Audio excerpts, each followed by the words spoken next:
Buongiorno e ben ritrovati con l'informazione flash di Noi Sicilia. Vediamo insieme i titoli più rilevanti della mattina. In apertura un'operazione della Guardia di Finanza di Messina che ha eseguito un decreto di sequestro patrimoniale per un valore di 300.000 euro nei confronti di un pregiudicato mafioso messinese attualmente detenuto. Le indagini avevano messo in luce la sua ascesa nel clan del quartiere Giostra con un ruolo di primo piano nella gestione del gioco illecito e delle scommesse clandestine online.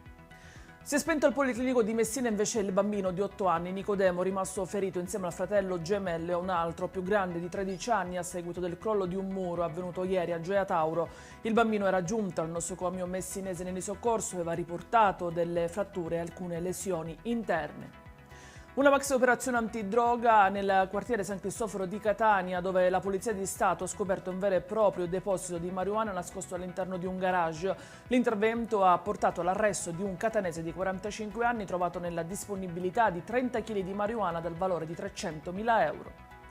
Notte movimentata quella scorsa a Troina nell'Ennese, dove un gruppo di malviventi ha messo a segno una spaccata ai danni del bancomat della filiale Unicredit, asportando l'intero apparato con l'ausilio di un escavatore, provocando un danno economico stimato in circa 70.000 euro. In manette dopo un inseguimento sono finiti 3 catanesi.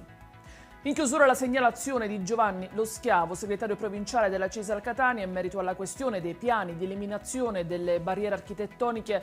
Molti comuni siciliani ne sono ancora privi, denuncia Lo Schiavo. Si tratta di strumenti indispensabili per garantire pari opportunità e inclusione sociale. Ed è tutto per questa edizione. Vi ricordo come sempre che dettagli su queste notizie e molte altre li trovate sul nostro sito e sui nostri canali social. Grazie per averci seguito, appuntamento stasera alle 19:30. Arrivederci.